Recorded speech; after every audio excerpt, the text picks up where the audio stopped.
Saya, Gilang Maulana Ardiawan, selaku detektif. Saya mencari satu orang dari 17 tersangka kasus hilangnya dokumentasi dan video Envisioning Surakarta 2045. Nama saya Bintang Hidayati Putri. Saya Renal Pangganan. Saya Sabrina Saputri. Saya Zikari Muhammad. Aku Radhel Desti. Saya Awalatus Ayanur Rahmah. Saya Novel Iman. Saya Maulidah Jaya Kamila. Saya Ajeng Aisyah Diandira Tamara. Saya Saisha Bersyada. Saya Fariska Dipataya Oktaviana. Saya Trihanan Amidah. Saya Miladiana Latifah. Saya Falidah Kilafail Azalia. Saya Azari Nengmanelas. Saya Pak Tri Sulistianto. Saya nggak tahu. Mas, ini emang harus video ya? Anda yakin menurut saya? Duh, udah deh mas. Saya tuh nggak tahu ya yang begini-beginian. Menurut saya ini sebuah kesengajaan. Anda pasti mau tahu tentang Saya nggak tahu apa-apa ini.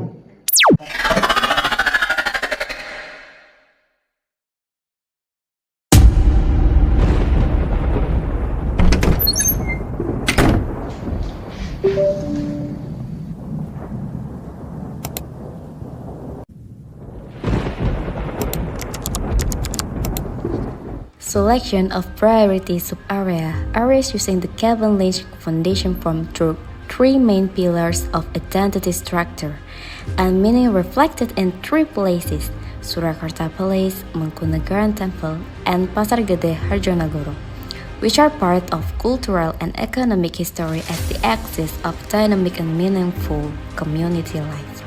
Rearranging the space that has not been neatly arranged into a new idea that is smart heritage quality of life, making the realization of meaningful masterpiece hubs through corridors, notes, and guidelines. I'm a witness that Surakarta is not left behind, but must catch up with the smart modern design and heritage as a challenge in the future. Space becomes the destination, the corridor becomes the direction of travel that is united into a spatial concept with the theme Smart Heritage City for a High Quality of Life.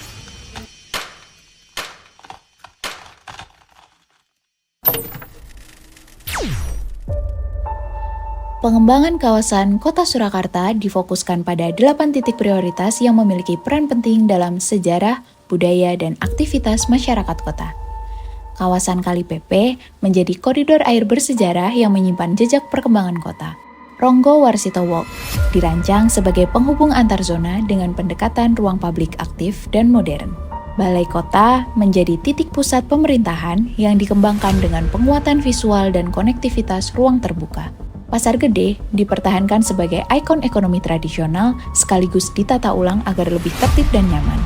Di Ngarsopuro, desain diarahkan untuk menciptakan ruang interaksi budaya yang terbuka dan inklusif. Untuk kawasan Kauman, dengan kekuatan nilai religius dan arsitektur khas, dikembangkan sebagai jalur wisata budaya tematik. Untuk kawasan sekitar keraton, menjadi pusat sejarah dan kosmologi Jawa yang ditata ulang tanpa menghilangkan nilai sakral dan historisnya. Melalui kawasan ini, kami merancang visi kota Solo ke depan sebagai kota yang mampu berkembang secara modern, namun tetap menjaga identitas dan warisan budayanya.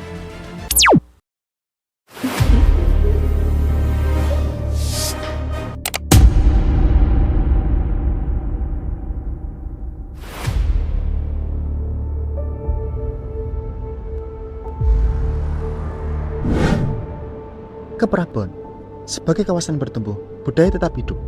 Kawasan yang berada tepat di kawasan Puramangkunagaran memiliki potensi dalam pengembangan pariwisata, ekonomi, dan budaya. Di bidang pariwisata, pengembangan koridor Sungai Kali Pepe yang dimanfaatkan sebagai ruang komunal yang inklusif dan ramah lingkungan.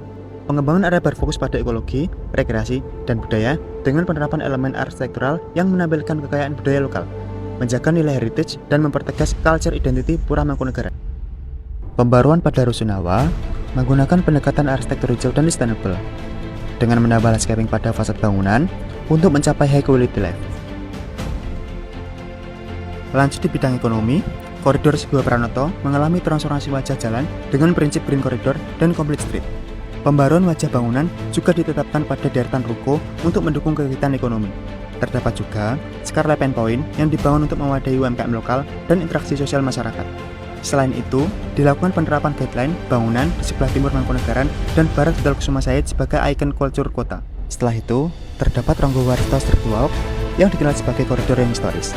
Namun, kurang terkelola dengan baik sebelumnya. Ronggo Warsito kini berubah menjadi koridor yang lebih hidup dan aktif dengan menerapkan prinsip Heritage Street Walk.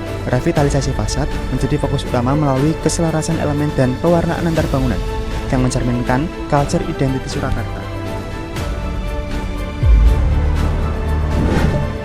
Nadi Urban Berbudaya Ngarsopuro 2045. Kawasan yang bertransformasi sebagai poros budaya dan ekonomi kota menjadi sebuah kawasan kota yang dihidupkan kembali namun tetap mengakar pada budaya lama. Rancangannya memang tidak megah, tetapi anggun dan sederhana. Gaya bangunannya berciri khas arsitektur Jawa yang terbuka dan menyatu dengan lingkungan. Bentuk atap limasan, teras lebar, dan penggunaan material lokalnya bukan sekedar estetika, tetapi juga tentang identitas dan nilai budaya. Ngarsopuro dikembangkan menjadi ruang publik yang dirancang terbuka dan inklusif. Pemanfaatan koridor kampung dengan didesain zona sebagai area permukiman warga lokal dan turis yang menyuguhkan karya seni murah. Adapun food court sebagai fasilitas warga berkumpul dan UMKM bertumbuh. Semua ini bukan hanya untuk nostalgia, namun hal ini dibuat sebagai cerminan kuatnya ekonomi lokal yang dihasilkan dari nilai budaya. Ngarsopuro 2045 bukan sekadar kawasan, melainkan ruang hidup yang tumbuh dari warganya dan untuk budayanya. Balai Kota and Sudirman Street. Balai Kota Surakarta kini tak hanya sebagai pusat administrasi, tetapi juga sebagai ruang publik terbuka yang ramah bagi semua kalangan. Desainnya memadukan nuansa modern dan unsur lokal, menghadirkan suasana yang inklusif dan mempresentasikan identitas kota. Sementara itu, Jalan Jenderal Sudirman berperan sebagai poros utama yang menghubungkan titik penting kota, dari Keraton, Pasar Gede, Benteng Vastenburg, hingga ke Jalan Slamet Riyadi. Lebih dari sekadar jalur lalu lintas, koridor ini adalah ruang yang merekam jejak sejarah dan menggambarkan arah masa depan kota. Imam Bonjol Street. Jalan Imam Bonjol direvitalisasi sebagai koridor ramah pejalan kaki dengan jalur pedestrian yang nyaman dan aksesibel. Ruko-ruko bergaya tropis kolonial ditata ulang dengan balkon klasik dan jendela besar untuk sirkulasi udara dan cahaya alami, serta pasar berwarna pastel yang memperkuat karakter kawasan. Smart signage, tempat duduk publik, dan suasana visual yang segar menjadikan jalan ini perpaduan menarik antara sejarah arsitektur dan teknologi kota yang adaptif. Ronggo Warsito Street. Jalan Ronggo Warsito dikembangkan sebagai koridor ekonomi kota yang juga berfungsi sebagai ruang publik aktif. Desain bangunan mengikuti panduan arsitektur kawasan, menghadirkan keseragaman bentuk fasad, warna, dan ritme pembukaan yang rapi. Koridor ini juga mendukung UMKM lokal yang dilengkapi dengan bangku-bangku urban serta zona pertunjukan seni jalanan. Dengan pendekatan ini, Ronggo Warsito tak hanya menjadi ruang komersial, tetapi juga wadah ekspresi dan kehidupan sosial yang lebih inklusif. Kawasan Pecinan Pasar Gede.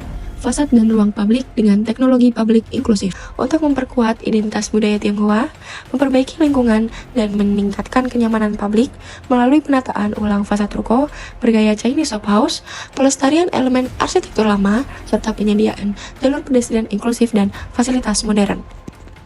Kawasan Sungai Pepe sebagai penggerak ekonomi lokal.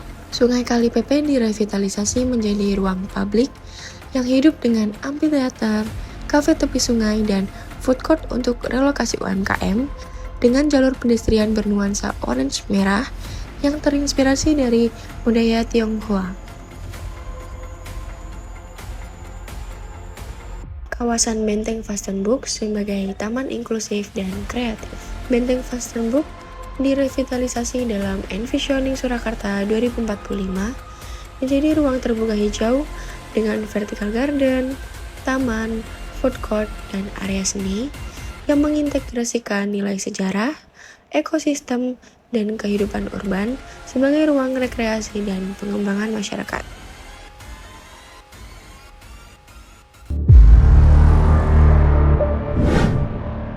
Kawasan sekitar Keraton Surakarta. Kawasan ini menjadi simbol kekuasaan dan warisan Kerajaan Mataram serta mencerminkan tatanan kota tradisional Jawa yang masih bisa kita lihat sekarang.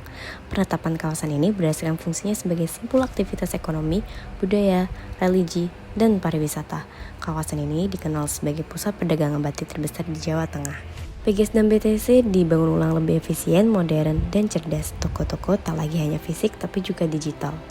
Masjid Agung dikuatkan dengan lanskap baru, akses parkir, halte, dan jalur pedestrian yang memudahkan semua kalangan.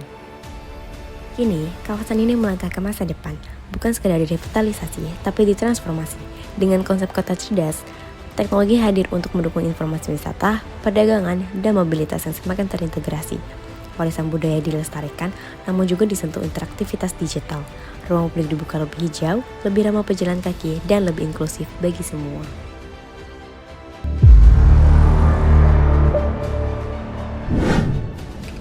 Kauman 2045 Smart, Interactive, and Heritage Village. Kampung Kauman dikenal sebagai pusat kegiatan keagamaan dan budaya Islam sejak zaman Kesultanan. Memiliki kerajinan batik dengan historis dan ekonominya, Kampung Kauman mempunyai daya tarik pariwisata interaktif dan edukatif. Smart Heritage for a High Quality Life menjadi gagasan penting yang akan kita tunjukkan di Kampung Kauman. Pelestarian nilai sejarah, pemanfaatan karakteristik, budaya, serta transformasi kawasan menjadi ekosistem yang smart society. Menjadi identitas budaya yang mendukung pendidikan ekonomi Kauman. Museum Kauman dikembangkan untuk budaya lokal dan batik-batik khas Kauman. Dengan menjadi pusat budaya lokal, industri ekonomi kreatif, kampung sejarah, dan religi. Harapannya, dengan adanya kampung batik Kauman menjadi kampung interaktif yang modern yang dilengkapi dengan smart security, serta kawasan ini menjadi destinasi aman, nyaman, dan inovatif. Tanpa kehilangan identitas budaya, perpaduan antara tradisi dan kemajuan teknologi.